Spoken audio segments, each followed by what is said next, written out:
Well, good afternoon and welcome to the New America Foundation. My name is David Gray. I direct the Workforce and Family Program, and on behalf of New America, it's my pleasure to invite you to this event. This is Your Country on Drugs, Flawed Drug Policy, and What to Do About It.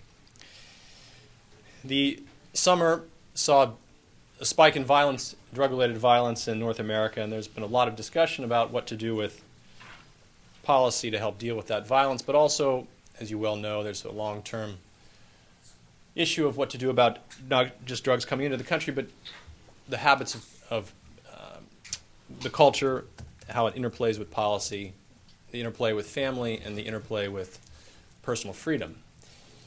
And the one thing that unites all of these is general frustration with the results of what has been tried in the past. And so we thought it would be a helpful event to discuss some of these ideas, implications, and perhaps some ideas that might be more fruitful than what has been tried historically. And to do that, we are pleased to be joined by two great writers and experts in the field. Ryan Grimm is a senior correspondent at the Huffington Post and is the author of the book that you see outside, This is Your Country on Drugs, The Secret History of Getting High in America, which is a fascinating book. I hope you'll take a look as you are leaving, if you haven't already taken a look at the book. And it was based on that writing that Ryan will make his presentation today. He's studied at the University of Maryland. He covers Congress. He's written broadly on a wide range of subjects, but has written on this one obviously in some depth. And we're very grateful, Ryan, that you're here to lead our presentation today. Peter Reuter is going to be a respondent, and we're grateful, Peter, that you've taken time to be with us today. He is the professor. He's a professor at the School of Public Policy and the Department of Criminology at the University of Maryland. He's worked on as the editor of the Journal for Policy Analysis and Management and founded and directed RAND's Drug Policy Research Center. So both of these two individuals know quite a bit about the subject at hand, both what's been tried historically and also the current state of the culture as it relates to drug use in America. And it's my pleasure to, on behalf of New America, present them to you today. Our format is going to be straightforward. First, Ryan's going to talk a bit, both about his book and about the general topic, and Peter will respond, and then we'll have plenty of time for your questions. So with that, I will invite Ryan to the podium. Ryan? Thank you. It's a real privilege for me to be here, and especially to be here with Peter Reuter today, because in fact, this book might actually not exist if it weren't for him. About 5 or 6 years ago, I was a student at University of Maryland School of Public Policy, where Peter's a professor, and part of that program allows, or actually requires, students to take 2 classes outside of the discipline. And David Broder and Eugene Roberts were teaching classes at the time for the Maryland School of Journalism. So I said that sounds like a good way to spend a couple afternoons. So I did that, and Gene Roberts assigned us a trend story. I thought to myself, what kind of trend is out there that I could write about? The first thing that popped into my mind was like, everybody's playing poker nowadays. But then I thought, who wants to write about poker? What does poker tell you about anything? And then I thought, well, I can't find any acid. Maybe that's a trend. And so I interviewed a couple of acid head friends, wrote up a pretty lousy story, and submitted it. And he said, you should. If this is true, you might actually have a story. But right now, this is nonsense. And so I went to one of the top drug policy experts who happened to be in my department, and I went to him and told him my theory. And he wasn't exactly impressed with the research methods, to his credit. And he said, look, there are a lot of different ways that if this is true, it will be reflected in data. And he told me go to look at emergency room data, look at high school surveys, look at federal data, etc. So I went through all of these different research outlets, brought it back to him, and he said, and I read about this in the book. He said, "You're right. This is not a trend. This is an event. LSD had completely disappeared, even according to the data. You still had something like 1.9% of high school seniors saying that they'd used it in the last year. and those they might have been lying, or they might have had a little stockpile left over. And so I resubmitted that, and he said, well, now this is something. Ended up publishing that story, and from that story came this book. And the book looks at the disappearance of LSD, but uses it as a launching point into a broader discussion of what is it actually that makes drugs become available, become popular, or become unavailable or unpopular.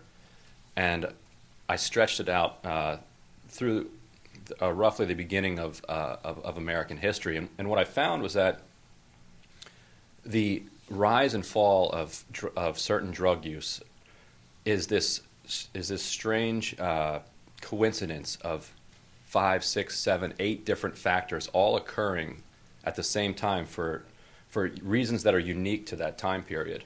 And often you can't figure out what caused those trends until you look back. Now there are a few implications for this, but one of them that occurred to me as I was writing this is that the American and broadly the human desire to get high, to get inebriated, has always been there. And whenever there's been some pressure on some drug, either moral or legal pressure, and usually the first comes and then the second follows, people shift on over. And it's been happening for centuries. So I want to read one of the things that was the most eye-opening to me was the America's relationship with opium in the 19th century. I want to read a short section about that. So in the 19th century, there was little research done exploring the relationship between opium use and drinking. But there was at least one noteworthy study, an 1872 look at the opium boom by the Massachusetts State Board of Health. The reason for the dramatic upswing in opiate use, it concluded, wasn't the Chinese or the Civil War. It was the temperance movement. This unintended consequence of the call for sobriety wasn't unique to the United States, the board found. Quote, "It is a significant fact that both in England and in this country, the total abstinence movement was almost immediately followed by an increased consumption of opium. The study suggested that easy accessibility to the drug through pharmacies was part of the reason for the increase, but that many other sources existed as well."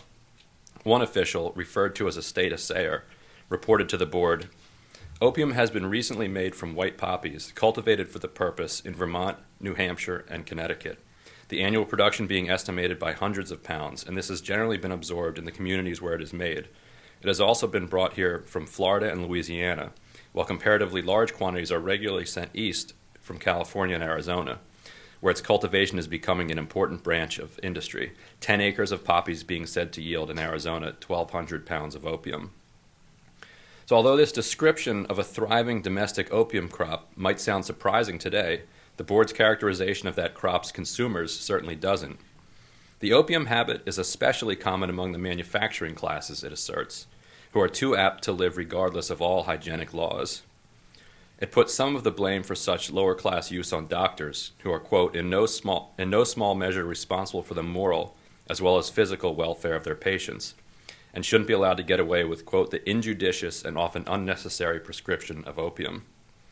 America's better half made up, quote, so large a proportion of opium takers, the study suggests, because women were doomed often to a life of disappointment, of physical and mental inaction, and in the smaller and more remote towns, not unfrequently to utter seclusion.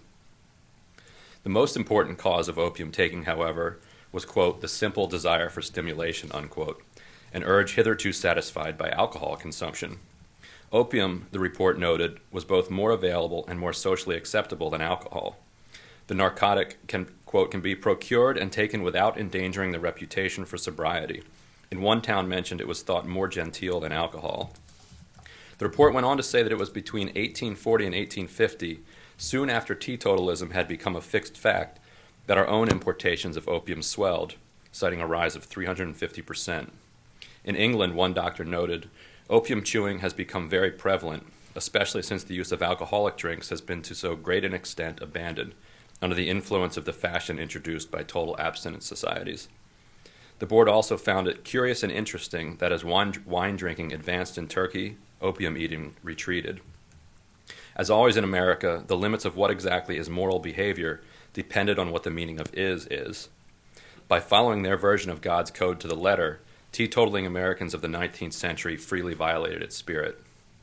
Now, what was going on in the 19th century was the second Great Awakening, as it was called, this religious revival that was rocking the country and pulling it toward a very fundamentalist religious state and state of being, not United State. And so you had preachers coming to town, and they were these firebrands saying that alcohol's devil rum, demon rum, put it down, and people eventually did absorb that lesson and did absorb that ethic, and you saw drinking collapse. The numbers are pretty stark. By a half or 2/3 or something like that, alcohol consumption declined. Part of that is certainly has to do with industrialization coming around and more clean water being available, so you don't have to drink beer or something that's not going to make you have all sorts of stomach problems. But most of it was driven by this moral push for sobriety. But at the same time, you have this massive rise in opium use, and so it's one of those kind of unintended consequences where if policymakers think that they can sort of change human nature, then they're going to perhaps succeed in their specific goal of reducing alcohol consumption, but who knows what's going to happen. There was a more disastrous result of this myopic thinking that happened in the late 70s and more so in the early 80s. I'll quickly read about that. So, we're making no excuses for drugs, hard, soft, or otherwise, pronounced Ronald Reagan on June 24th, 1982. A veteran of many pitched pissing contests with the counterculture while governor of California in the late 60s, he was eager to take it on again when he became president. Drugs are bad, and we're going after them. As I've said before, we're taking down the surrender flag and running up the battle flag. We're going to win the war on drugs. Reagan redoubled efforts at curbing imports, further militarized drug policy, and brought about mandatory minimum sentences for minor drug offenses. In 1980, the FBI's Uniform Crime Report listed fewer than 100,000 arrests for heroin and cocaine, which are tabulated together. By 1989, that figure had jumped to more than 700,000. But the first battle Reagan would fight in his war against marijuana, which required laying siege to the once ignored base of liberal resistance, Northern California. His campaign against marijuana production began in the harvest season of 1983. U-2 spy planes and military helicopters flew over the Golden State looking for green crops. By the fall, corn, wheat, soybeans, and the like have turned brown, making cannabis easy to spot from the sky. The DEA reported seizing 64,000 plants with an estimated value of $130 million. Federal law enforcement figures marched in the streets chanting war on drugs. The opposition printed bumper stickers demanding U.S. out of Humboldt County. The 1984 haul was 3 times larger, and then nationally, pot plant seizures rose from about 2.5 million in 1982 to more than 7 million in 1987, an amount that rivals the government's previous estimate of the entire domestic crop. Reagan even began to go after ditchweed, a wild variety of hemp that has no potential to get a user high. The first year that the White House kept data for ditchweed eradication, it claimed to have uprooted about 9 million plants.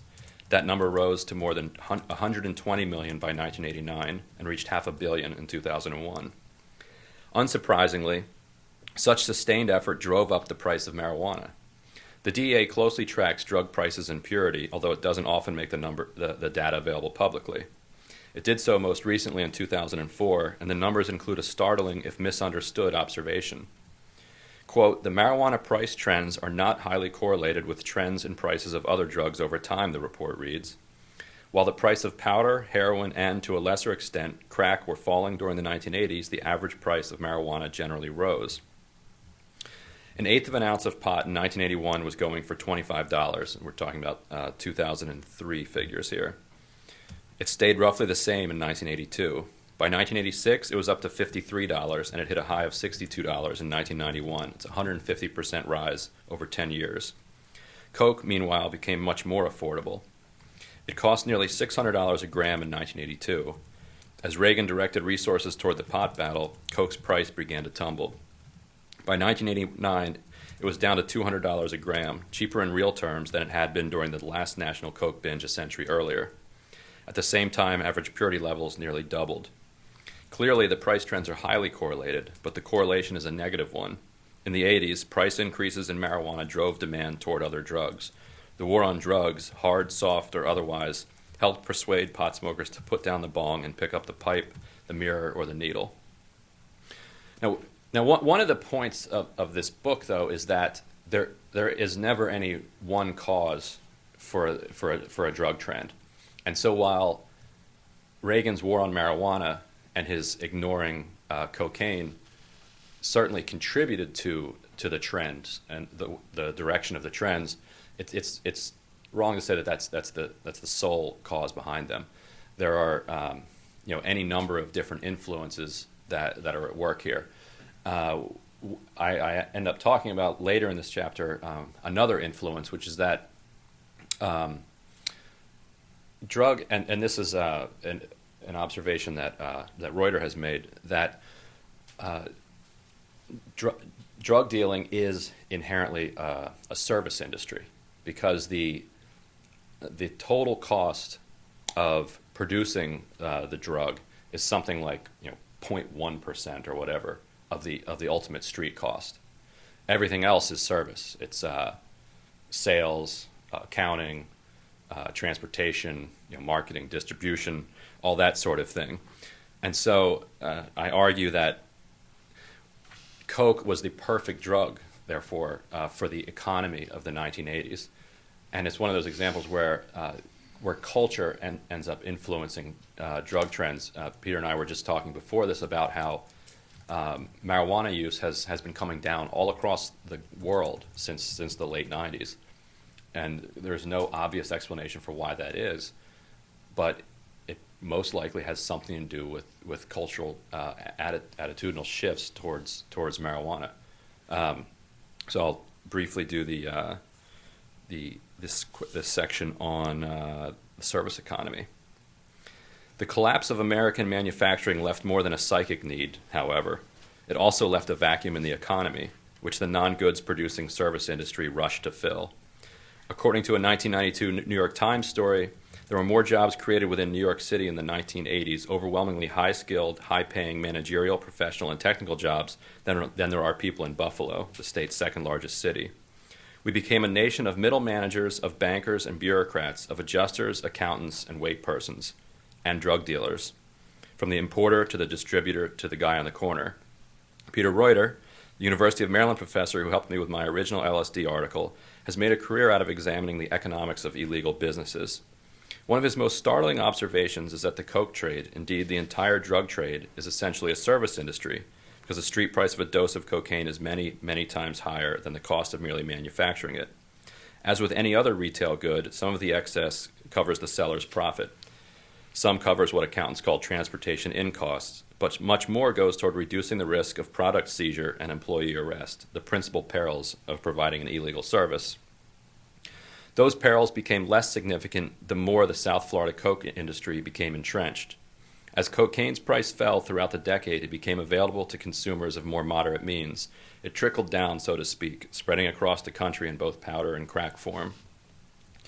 During its high-priced heyday, however, coke was known as a professional's drug. Unemployment had climbed in the late 70s as plants shut down and American cities crumbled.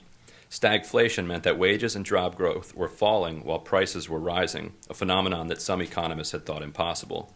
By the close of the decade, inflation was approaching 15% and interest rates had risen above 20%.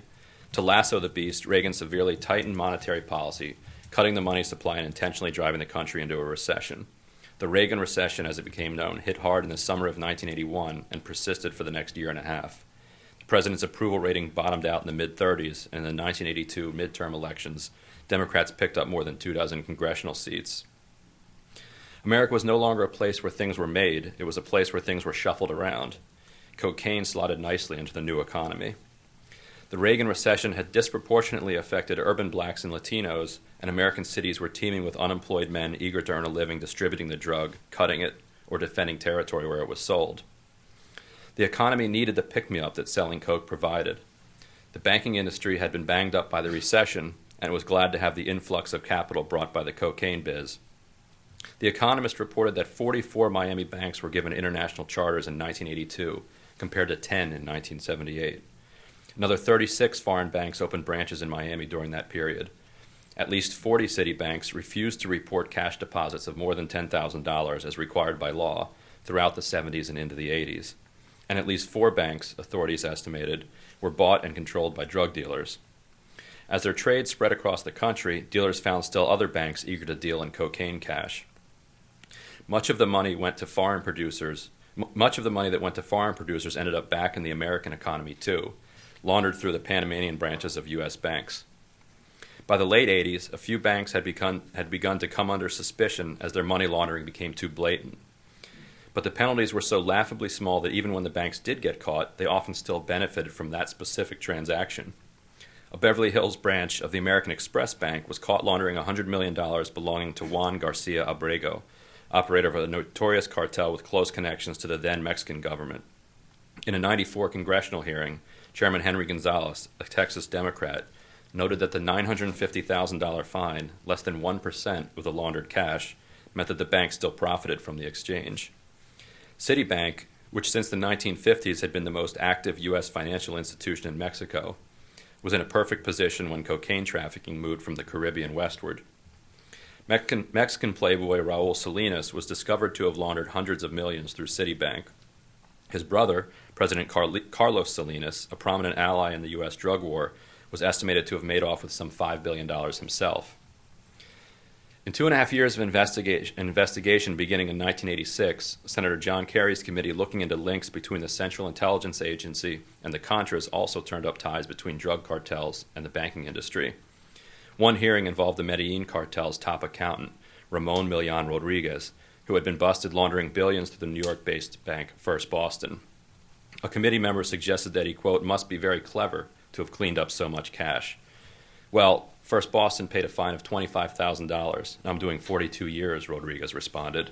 Who do you think is cleverer? So I didn't actually end up writing about this part, but a couple Mexican journalists that I spoke to said that one thing to look at, and I'll be looking at this for something as a follow-up, was that when the Mexican government was on the brink of collapse in the early 90s, was it 93, 94, U.S. banks, and especially Citibank and others, deeply relaxed their drug standards. There was this liquidity crisis going on, and the word went out to the cartels. If you have money that needs to be cleaned up, now's the time to move it, because there were many of these banks were like on the brink of collapse, and so the argument that these journalists were making is that drug cash might have actually saved the global economy in the early 90s. I'm not sure about that, and maybe Peter has explored some of that. But more generally, I'm glad to have Peter here also because I have to issue one correction from what was said in the beginning. I'm not an expert. Peter's an expert. Pretty much everything I know is in this book. I don't think I have one more fact that I could share with anybody. I'm a reporter, and so it's nice to have him here to kind of offer a response and a counterbalance to this, and it probably will be unpleasant at times as well because a lot of these theories are it's a complicated world. And so I'm very much interested in hearing what somebody with this much expertise in the field has to say about it.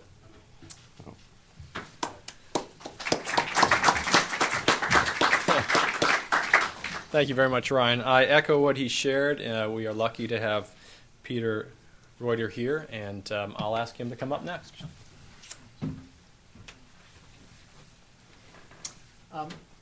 Tom Schelling once wrote a blurb for a book on organized crime which was had 2 lines. First sentence was, "This is the best book on organised crime." The second sentence was, "If that's not saying much, it's also a good book." Well, I can say the same for Ryan. This is certainly one of the 2 really good books on, 2 of the best books on the politics of drug war. I think that Michael Massing's book, The Fix, is the other really good one. And if that's not saying much, it's also a good book. It's honest, which is a rare characteristic in this field. It's honest both about the author himself and about the realities of the drug issue and drug politics. I mean, a lot of the books that are written about the politics of drugs, apart from the sort of narrowly academic ones, it's essentially everything the government does is either stupid or evil. In this book, only most of what the government does is stupid or evil, and that's actually an important qualification. A lot of it is about a part of the drug trade that I don't actually know much about, which is the synthetics trade. And it's very interesting, and I learned a lot from it. The initial story about the demise of LSD is, in fact, from my point of view, a very interesting story, and I learned a lot more from Ryan's work on this than I have from any other source. It's also fun to read, as well as being insightful. What I thought that I could usefully do is sort of supplement what Ryan talked about today and pick up some things that are in the book, particularly with respect to marijuana policy. Now, it's not that I think marijuana is a particularly important drug. That is, if you sort of think about America's drug problem as measured by the adverse health effects, the crime, the illegal markets and the sort of disorder surrounding them,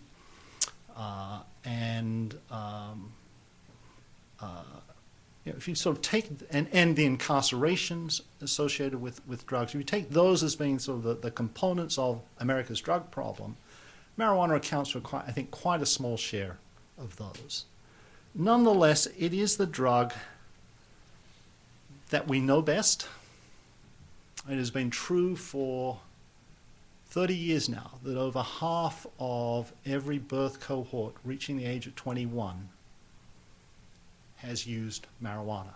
That is, if you look at the National Household Survey, what you see is around 50% by age 21 report that they have at least tried marijuana.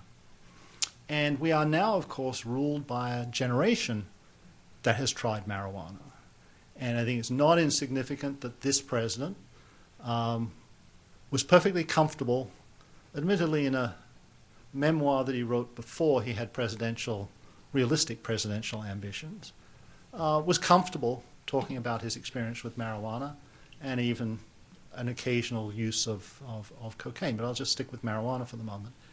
I mean, I do think that Clinton suffered as a president from that egregiously stupid line that I didn't inhale. Now, I'm not denying that it might have been true. He was borderline asthmatic. I certainly know people who tried marijuana and didn't inhale because they weren't smokers and it really was painful. So, it may well have been true. That is no defense for the line itself. And it put him on the defensive with respect to drug policy, and there was no chance of any reforms.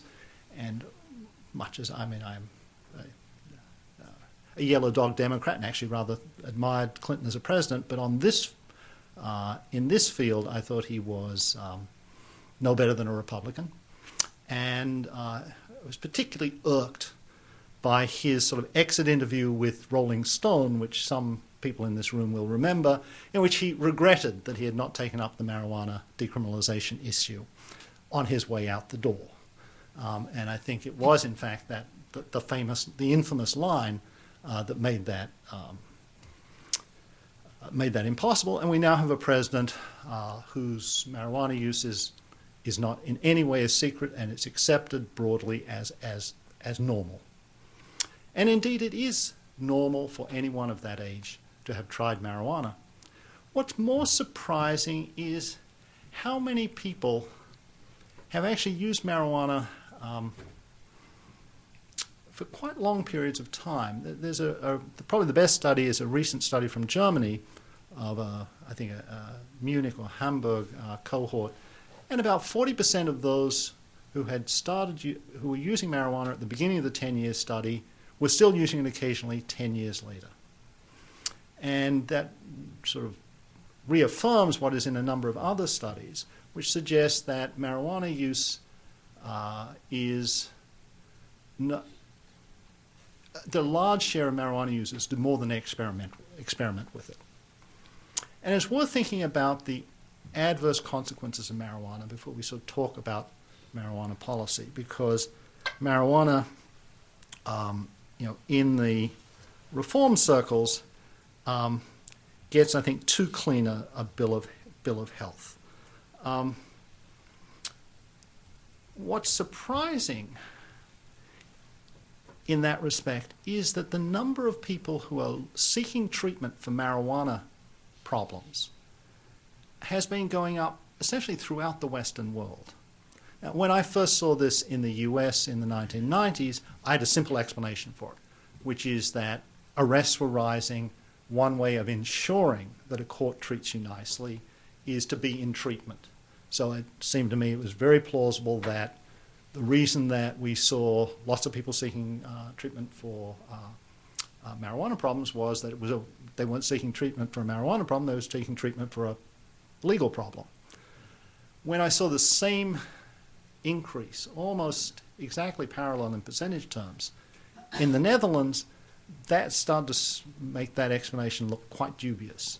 And you find it in, I probably know 6 countries for which the data are available, and they all show the same trends. And most of them do lots of marijuana arrests, but nobody thinks that the system is forcing arrestees into use. Why it should be increasing now, given that marijuana use is on the whole declining, is a genuine puzzle. Connects possibly, and this is only one of sort of 5 or 6 things you can throw out, possibly to the fact that the potency of marijuana is going up again in many countries. The best data are from the Netherlands, where the coffee shop products can be sampled on a regular basis, and the Ministry of Health in the Netherlands does do just that. I think does either quarterly or semi-annual measures of that. And now many shops are selling cannabis with about 20% potency, 20% THC. And sort of interesting question as to why potency is going up. Argument is always that tough enforcement encourages more potent forms of whatever psychoactive you're dealing with. But remember, I'm talking about the Netherlands. This is not exactly a country with tough enforcement against cannabis.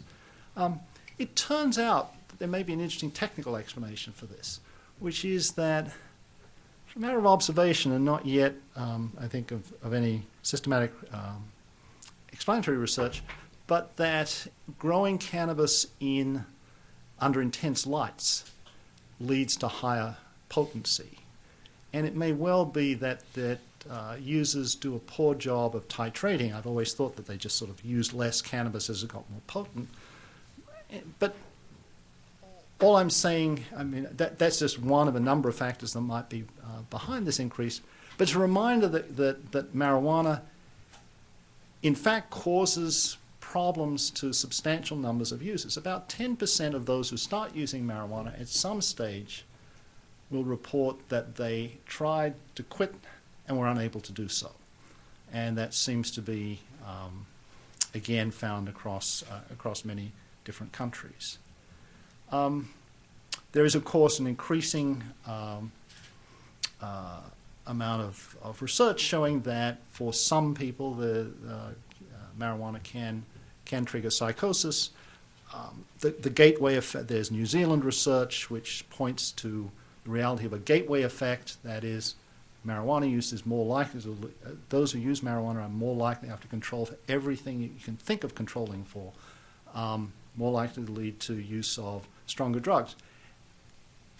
But that's wonderfully ambiguous. You have no idea whether that's the effect of marijuana or the effect of having to buy marijuana in illegal markets and the creation of subculture connections that go with that. So, you know, the gateway gets flagged around, thrown around as a sort of an evil of marijuana, and it may exactly be a consequence of the policies that we have. Anyway, so it's not hard to line up a set of problems associated with marijuana. And then we come to the policy question. So what are the consequences of that? Does that justify 775,000 arrests for marijuana possession, simple possession, back in 2007? Now, you know, very few of those, a vanishingly small percentage of those arrestees, are sentenced to incarceration of any type at all. I did a study nearly 10 years ago in Maryland, which is not, despite its sort of generally liberal reputation, is not a decriminalization state. And literally nobody in our sample of, I think it was maybe 700 arrestees from Prince George's, Montgomery, and Baltimore City, actually was sentenced to incarceration. But it was interesting, about a third of them spent time overnight in jail pre-trial, and about a sixth of them spent, I think it was more than 3 days in jail overnight.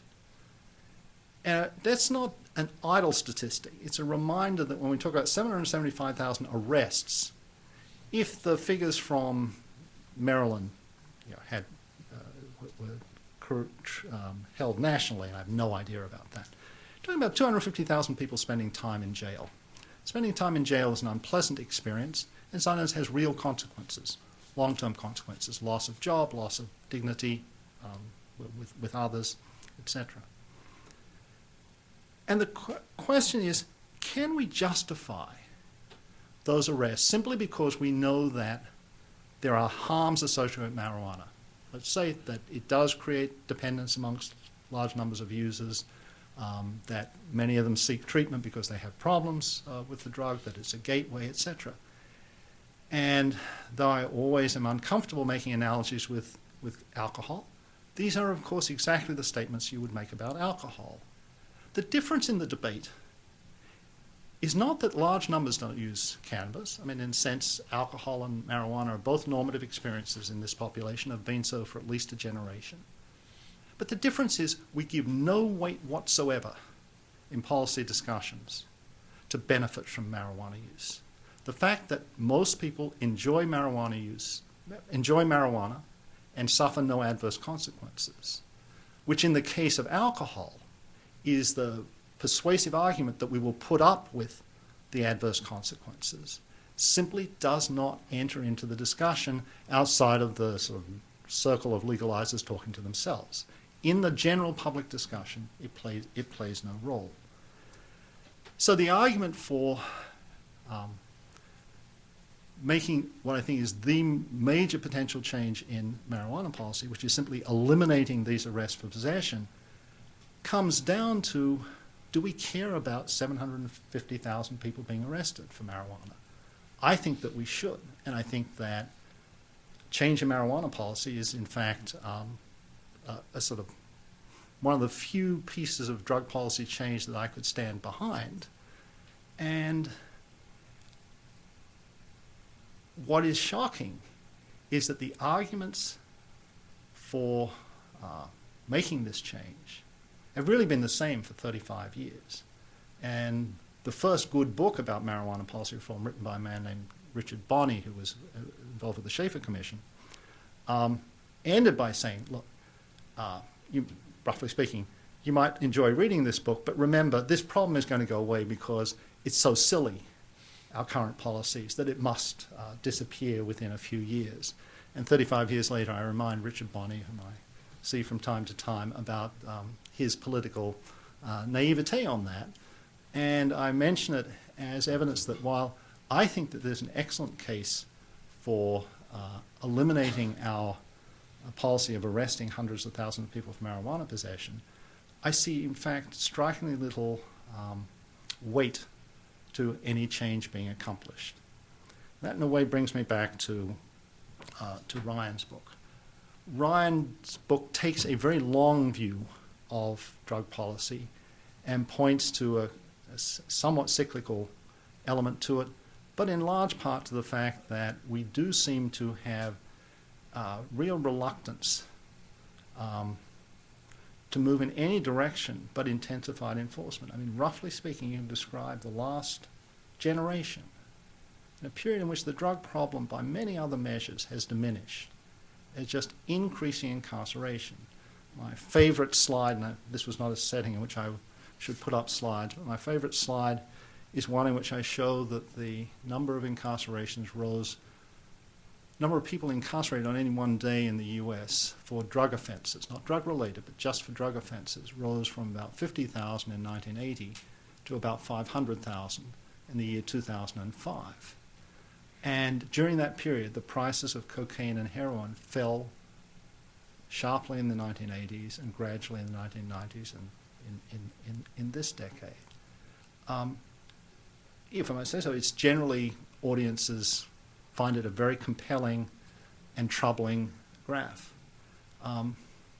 This is scarcely any secret, and yet the reluctance to consider making anything more than the most marginal changes is really a striking feature of the discussion here. You have the legalization debate, which is out here and unrelated to policy discussion, and then you have policy discussion, which is about a very narrow range of options. And I think Ryan's book is helpful in opening up the space for discussion about real options. Thank you.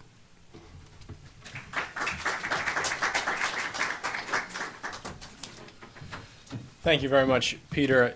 Indeed, both of these individuals have opened up space for discussion here, and that's what we're going to do next. I'm going to just take prerogative to start with a question for them both, just from a general policy standpoint. I was intrigued with Peter's discussion of Clinton's regret on not having done more. I'm curious what they project will happen policy-wise at a national level with a president who's more comfortable generationally and personally having experimented with marijuana and cocaine, with a Democratic Congress would be as open as what one could imagine, perhaps, to making changes. Maybe not even in this environment is it possible in the next generation or two before some change happens. But I'd like you to just project if the environment is possible for any broader federal change, or I know California is trying to do some legalization discussions at least, but are we locked into the status quo? I can talk a little bit about the politics. The difference from this administration and the last one couldn't be any starker, I don't think. The most telling thing that to me so far was when the drug czar was quoted in an interview saying that he thought there was no medical benefit to marijuana, and that was something that the Bush administration's drug czar had been saying at every chance that he got. Now, as soon as this was reported, he got some pushback, and he came out very quickly and said that he had, when he said that, he had just taken a very long hike in high altitudes, and he wasn't thinking clearly. And of course there are medical benefits to marijuana, and it is certainly not for him to say whether there are. And that's a decision that should be left between a patient and his doctor. It was as far and fast a walk back as you could possibly imagine. So that's a stark difference. And the policy change that's been made that reflects that is that the Obama administration has said that it won't raid cannabis clubs and medical marijuana patients in states where it's legal. Now, the DEA still has a lot of hangers-on and dead enders, and they just recently raided a club, I think it was in Los Angeles, because they said they found some discrepancies in its state tax payroll submissions or something like that. So now, according to the DEA, the federal government is enforcing the filing of state taxes.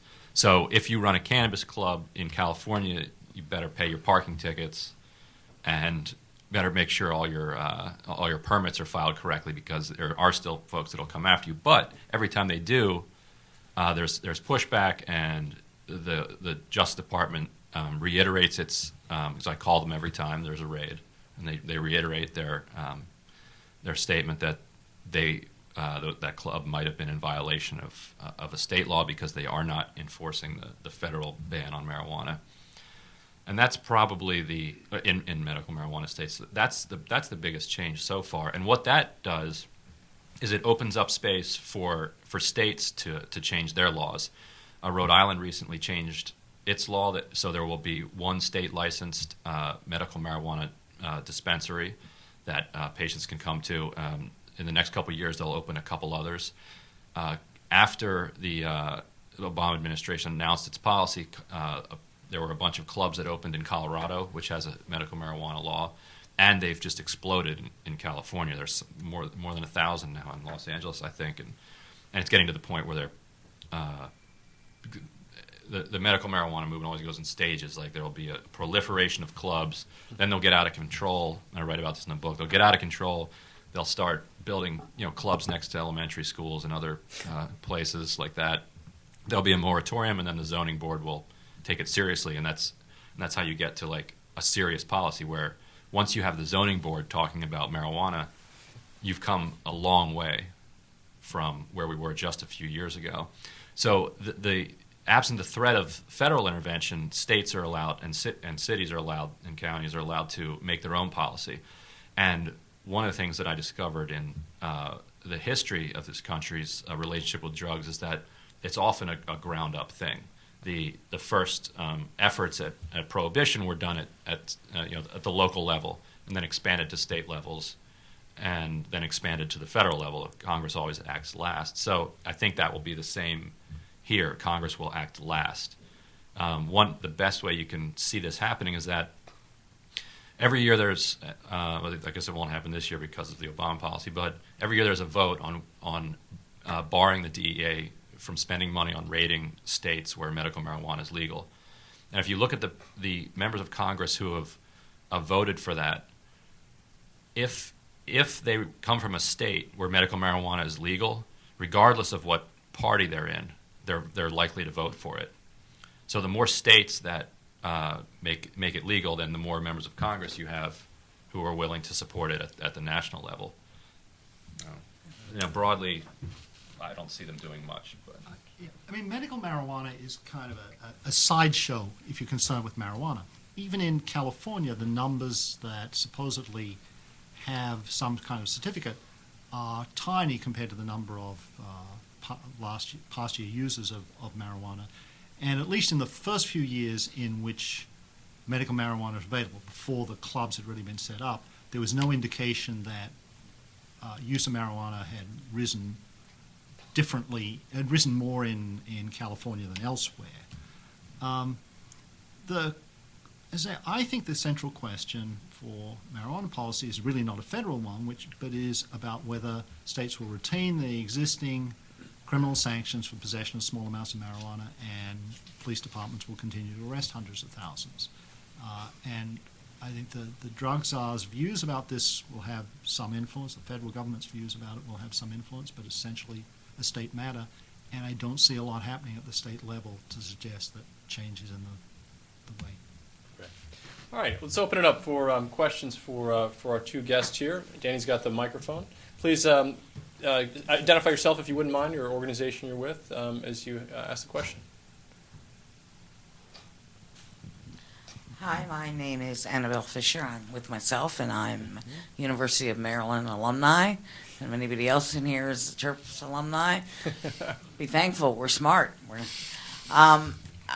Having worked as an undergraduate school and lived in California and graduate school there, this drug issue, I think, is a very difficult one. I see you're only focusing on marijuana, and having worked with substance abusers, California's now starting to think of taxing marijuana. You can make some money, and if you legalize more than marijuana, you take the profit mode out of this.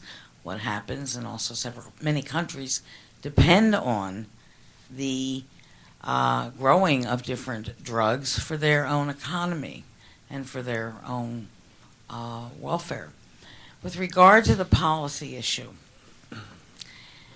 I have concerns about who is making the policy. Professor Reeder, I agree with you absolutely 100% that you don't lock up drug users, drug dealers, and throw away the key. And I was wondering, I go back and forth, having worked with substance abusers and mental health people as a professional. There is no cure.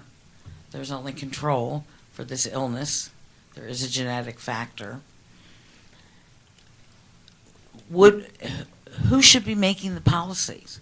The people in the federal government who aren't down on the streets doing the work that I have done? Should we start looking at the judges from various cities and states to keep pushing for the drug courts and not setting an across-the-board policy of lock them up for whatever amount of time and provide treatment? It is a very difficult addiction to get under control. And what impact is this, the drugs, more than marijuana? You know, meth is used in place of coke or crack to get someone off of drugs.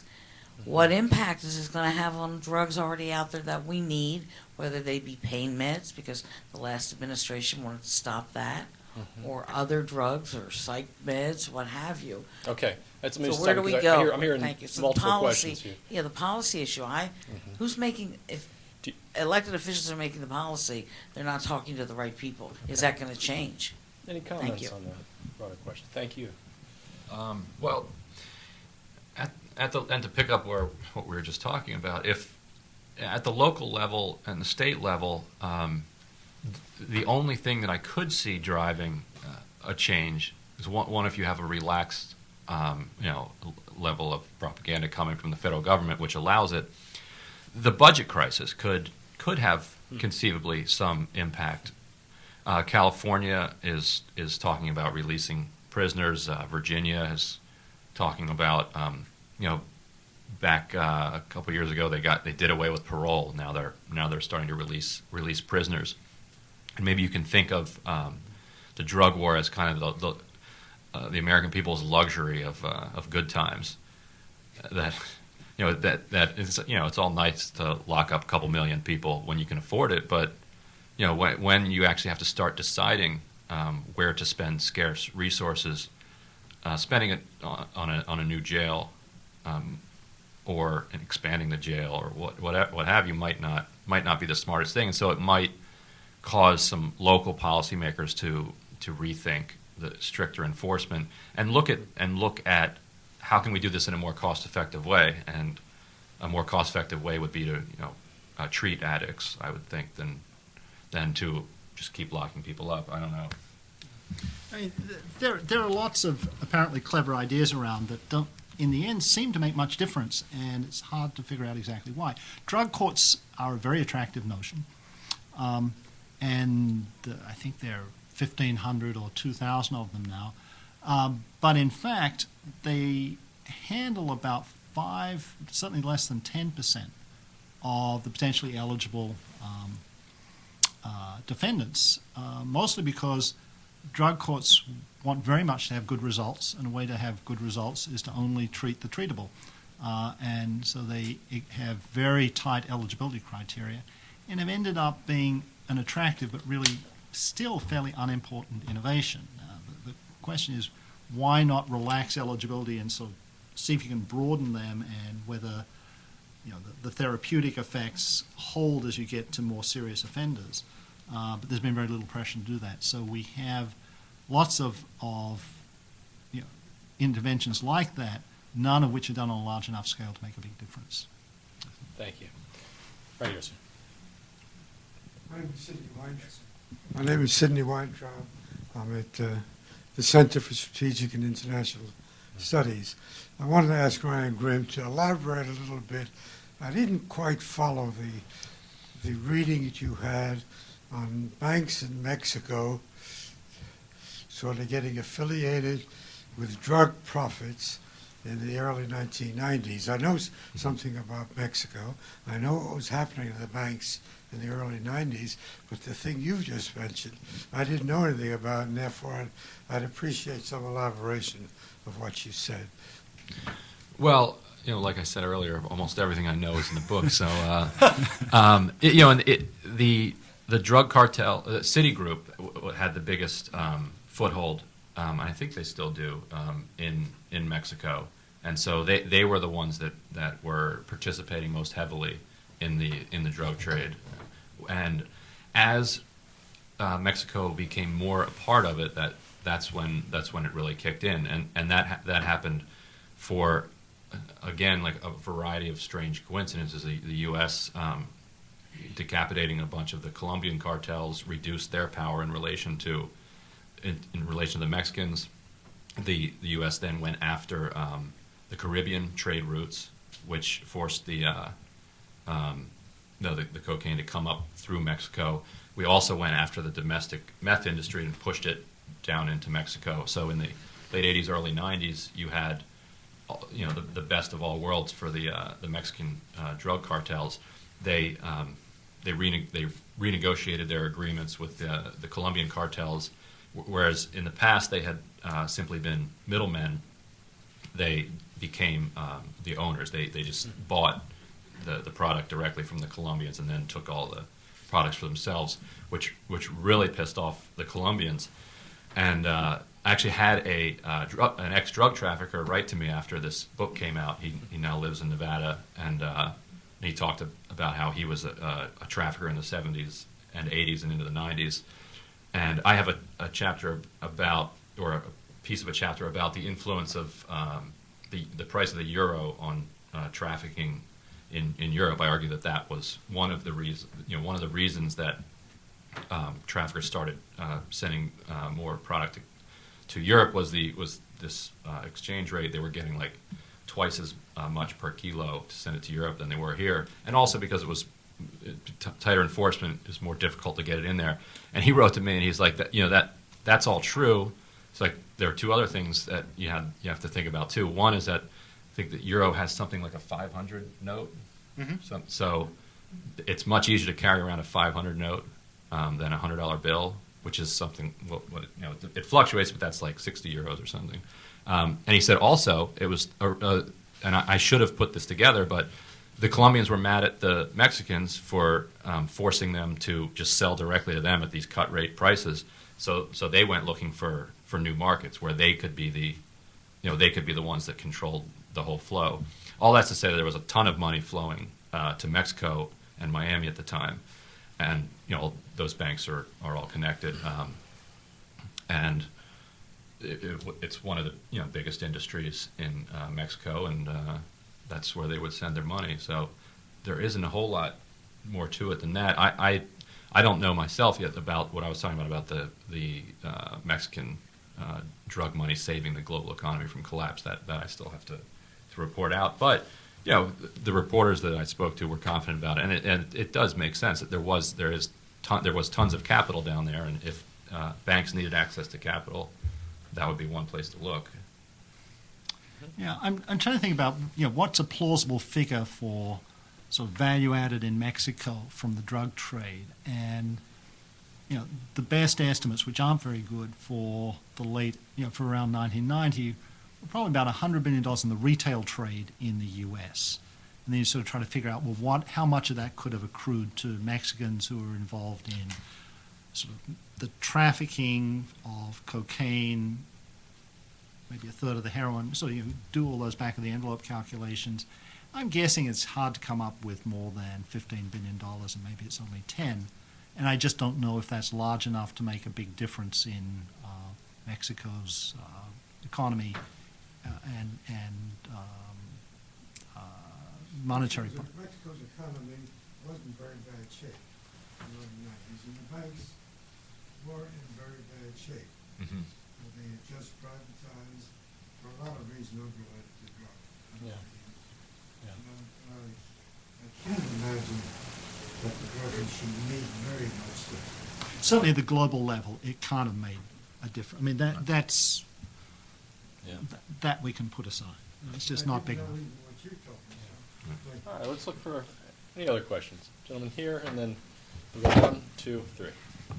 Hi, I'm John Walsh with the Washington Office on Latin America. And this question is probably more for Peter, but you could have written about it as well, Ryan.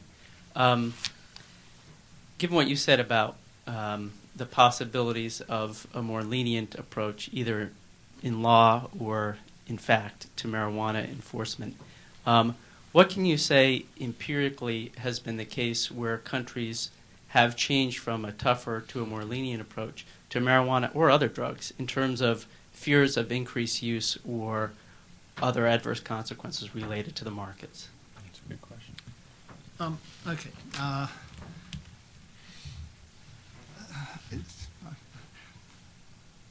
The trouble is, this could be the beginning of another lecture, and I don't want to do that. A two-minute answer. I mean, with respect to marijuana, lots of countries have made changes. Certainly in law, you don't see a lot of countries which pull back in the number of arrests, and very few countries incarcerate anyone for marijuana possession. And no one's been able to show that there's been a substantial increase in marijuana use following a sort of relaxation of laws. In Australia, there are 4 jurisdictions now that have not only reduced penalties for possession of small amounts of marijuana to civil fines, but also have reduced those penalties for possession of up to 2 plants. So it was sort of the notion was it's hypocritical to allow people to own something which they can't acquire legally, and so grow your own avoids commercializing. And in none of those states is there any evidence of increase in use. It's hard to work out things and you find sort of change in the Netherlands. There's a long scholarly controversy in which I'm on sort of the wrong side from most people's point of view, but in the end, the Dutch, who have clearly the easiest access to marijuana as compared to any other Western country, have a marijuana use rate that is firmly in the middle of the pack, way lower than the US, the UK, or France, which are 3 relatively tough countries. It's hard to say anything about other drugs because there really have been no legal changes of importance except in Portugal recently. And there the best evaluation is by Glenn Greenwald, which is a simple evaluation. But there's just no way you can read the data as suggesting that anything bad happened. Maybe drug use would have declined more if they'd kept the old regime. Oh, sorry, I should say what happened in Portugal removed criminal penalties for possession of any drug, not just marijuana. If you are arrested with a drug, then there's a 3-person commission that sort of decides whether you should have to go to a treatment program or get a lecture or nothing at all. Relatively few people have been subject to those commissions, and there's no sign that Portugal is now a drug tourist destination or that drug use has gone up in Portugal. So it's the evidence is very consistent that these changes in possession laws are not very important. Now, look, before everyone gets too enthusiastic about that, let's remember possession isn't subject to any great penalties in these countries. It wasn't that being a user of marijuana in Portugal before this change was exactly a risky occupation. In this country, you have about a 1 in 3,000 or 5,000 chance of getting busted anytime you use marijuana. Now, you use marijuana often enough, that gets to be a real risk. But this looks like a very so it's not clear what you infer from moving from a very low risk to 0 risk. And I don't think it's a very. For cannabis, marijuana, I'm roughly in favor of it, but it's not a big change in terms of drug policy. Okay, gentleman here. Hi, my name is Ken Dante, and I've worked as a therapist with people that were in addictions treatment. And I'm very, very interested in terms of history of things. If you're going to be a good therapist, you have to kind of dig down and look at the histories. And I'm kind of interested in the Nixon era, in the Vietnam War, and many people coming back from that war with heroin addictions and other forms of addiction. And people often call an addiction an obsessive-compulsive type of disorder. People have referred to that in the past.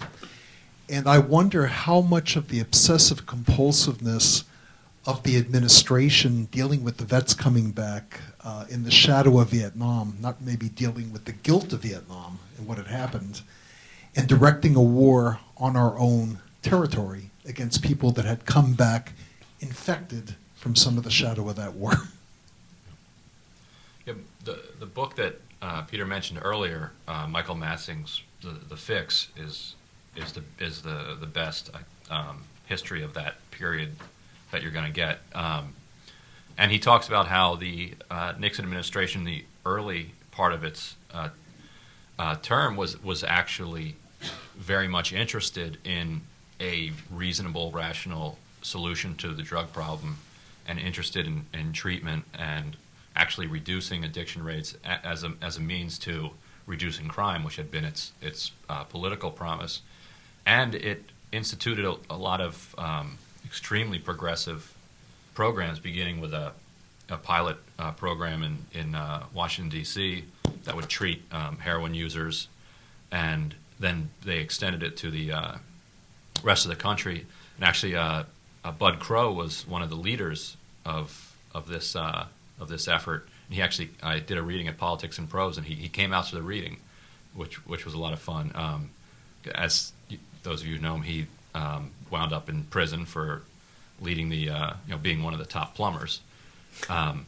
And it's fitting that he was in charge of it, because it was Watergate and the rest of the scandals, I think, that derailed Nixon's effort at being liberal on that particular policy, and drove it in a more purely law and order direction. But do you know much more about that? Well, I mean, what the really fascinating insight out of the heroin problem of troops in Vietnam was a study by Lee Robbins, I think a psychiatric. She's in the School of Medicine at WashU. What she found was that over 90% of those who had been regular heroin users in Vietnam returned to the US and never used it again. And it's sort of one of the most important studies in this field, because it just reminds you how much drug use is situational. I mean, given the circumstances of being a soldier in Vietnam, using heroin was not an irrational decision. Come back to this country, I mean, and actually the military ended up with quite an enlightened policy, which was, in order to get back to the US, you had to have a negative urine test. If you failed it, you had 30 days more in Vietnam. I don't remember if you had to go back into the field or just hang around, but you had 30 more days in Vietnam, and then you took a second test, passed the second test, it was fine. You just came back. And a very small share of those who returned, and they clearly had been dependent users in Vietnam. Very few of those who returned relapsed into heroin use. Fascinating. A gentleman over here, and then we'll come up front. Hi, my name is Stephen Gale, and I'm on the House Subcommittee on National Security. And first I want to thank both of you for very insightful comments on drugs. I want to, just while we have you here, just to ask a slightly different question, and that is to say that there was an earlier quote, most of what government does is either stupid or illegal. I'm not going to pin that on you, but my colleagues on the Hill would be very interested in exploring that at a different session. But from what you know, and if you might... I resign. From what you know and might speculate, counter-narcotics is a very big component of current government policy overseas, in Afghanistan, Latin America, and so forth. And I know that may not be your bailiwick, but I'd appreciate any insights you have as to what kind of rational policies we have, not only here in the States, which you've been talking about, but overseas. I wonder if you might comment on that. Thanks. Well, one of the underlining themes of this book is that drug policy is sort of like the stepchild of policy generally. That there almost is no such thing as drug policy in a way. I mean, the argument within certain a very narrow confines is real, but and that this is the foreign policy is the perfect example. If you look at what we're doing in Afghanistan, for example, the Times reported a couple weeks ago that the new American policy was going to be to back off of eradication, and they were also going to back off of drug warlords unless those warlords were associated with the Taliban.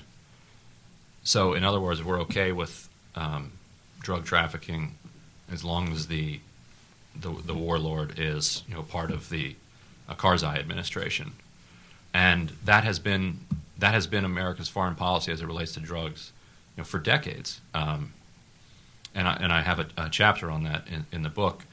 The 80s were no anomaly when the Reagan administration was working with people that it clearly knew were drug traffickers. They weren't doing it because they wanted to increase drug trafficking or help drug traffickers, but it's a dirty world, and those are the people they wanted to ally with, and that's who they allied with. And so it's got to be incredibly frustrating for especially people on the Hill, especially who want to take counter narcotics seriously, because it's not taken seriously in the global perspective. The other foreign policy concerns always end up dominating and pushing drug policy aside. I had an article in the American Interest a few months ago, which essentially argued that there were very few opportunities for the US to do itself any good with respect to drugs overseas, and that it ran considerable risk of doing harm to other countries with its interventions. And let me sort of try to sort of summarize the argument here. I think you can make a strong case, both analytically and from historical evidence, that what interventions overseas can do is affect where drugs are grown and where they're trafficked. And it's quite clear that the story of shifting the traffic from the Caribbean to Mexico is an example.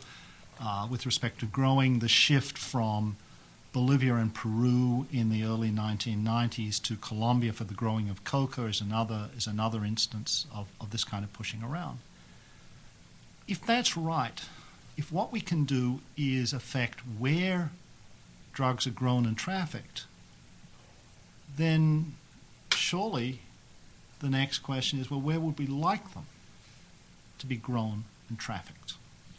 Now, it's an uncomfortable question, and I'm not saying that decent people should talk about it in the open, but it's very hard once you say it to sort of shake that away as the right question, I think. I mean, I do know that the answer to where we want to grow opium, given that opium is going to be grown, is not Afghanistan. It's good neither for Afghanistan nor particularly for the rest of the world. You'd like to grow it in some relatively stable and unimportant part of the world. I have my nominee. Actually, for coca, I have my nominee. It's Belief. I think Belief is about the right size and is already very corrupt. So we're not going to make that problem much worse. And it's sort of located close enough to the U.S. That you sort of wouldn't get a lot of countries involved. I mean, you don't have to choose my Belief, but you do. I think it is the question to think about, because it's clear that moving the traffic around, moving the production around, is of itself a harmful activity. That is, the ways we go about it. In principle, we can use alternative livelihoods, but there's no evidence that that has actually had any effect except in a very long term and quite locally. And so what we are left with are rather punitive and repressive measures that themselves impose costs on the countries where they occur, and then you create opportunities for growers in other countries to emerge. And the history of the market is that the industry does move around. We think of Afghanistan as the major producer. It's been that way for 20 years. You go back to the early 70s, it was a minor producer, and it really was the effect of sort of three events, more or less at the same time.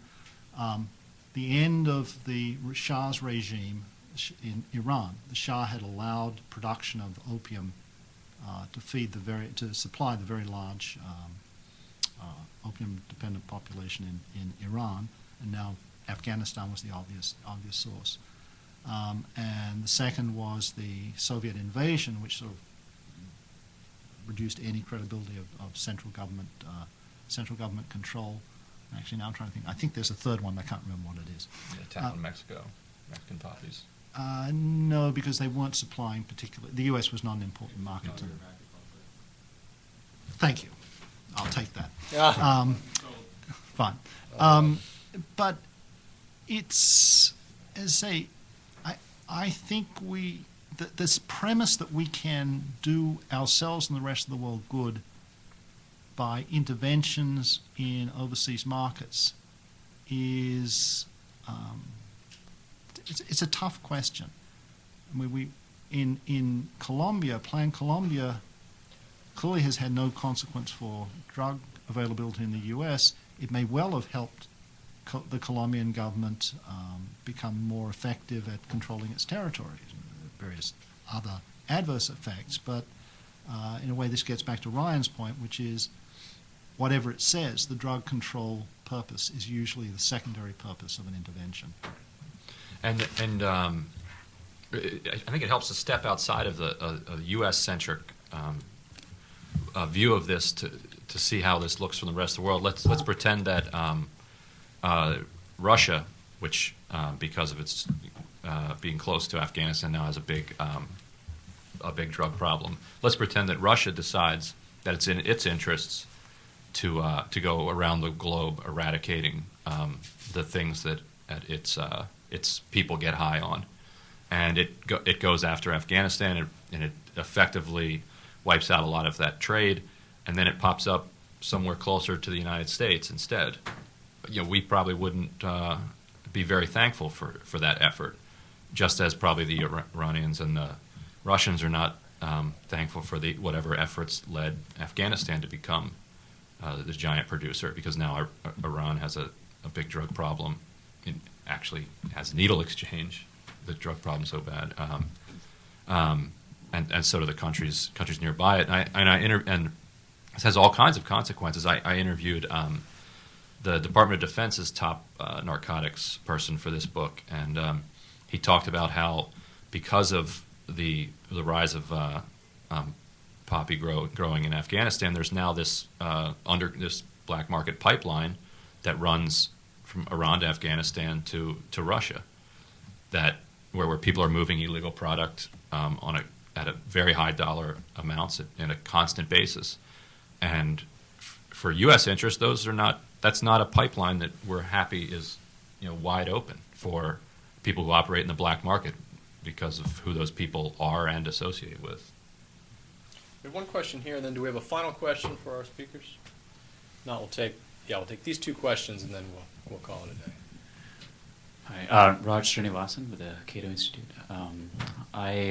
You did make mention of the fact that, for instance, in the Netherlands, which has very easy access to marijuana, they are somewhere in the middle of the pack in terms of marijuana addiction rates, I believe.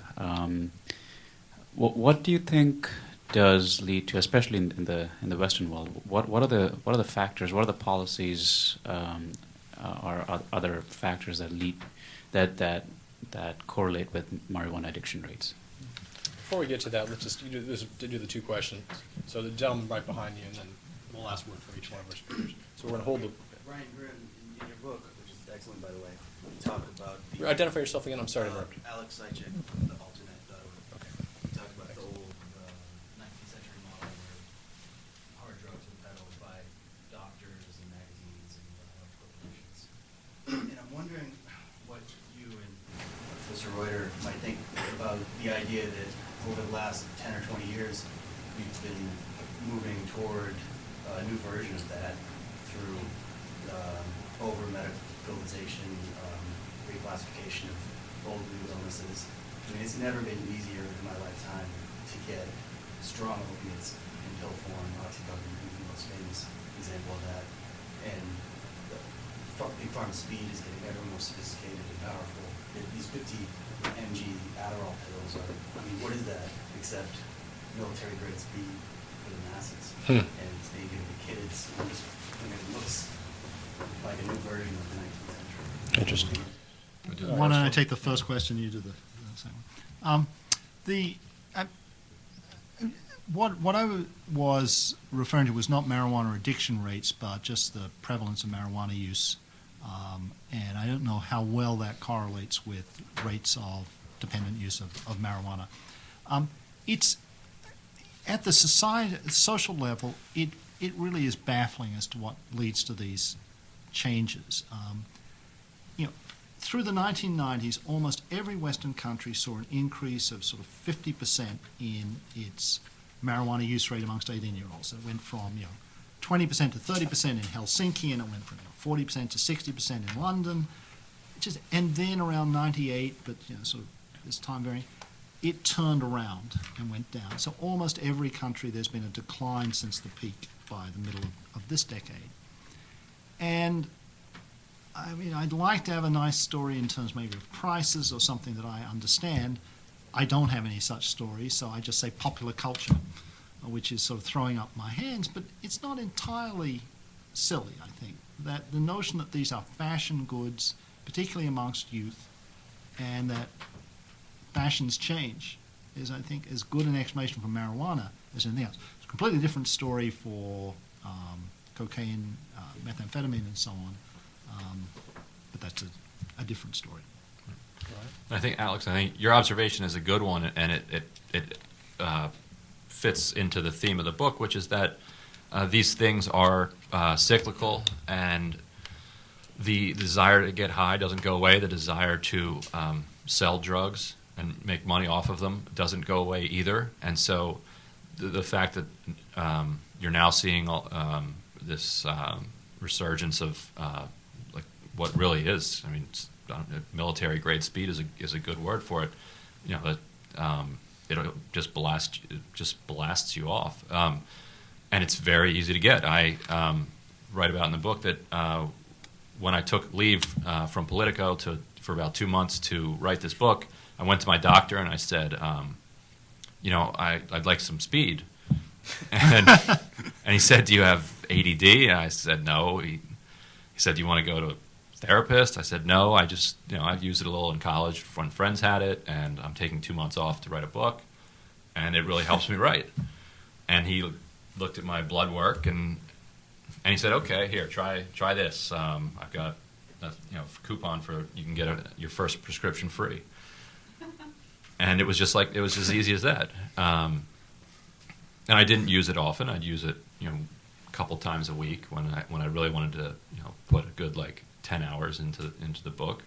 But it is something that fits in with the centuries old tradition here in America of this fluctuation between it being a medical issue, a moral issue, or a legal issue, or no issue at all. So. Great. All right. Please join me in thanking Peter and Ryan for very enlightening performance. Thank you all for joining us today, and have a good afternoon.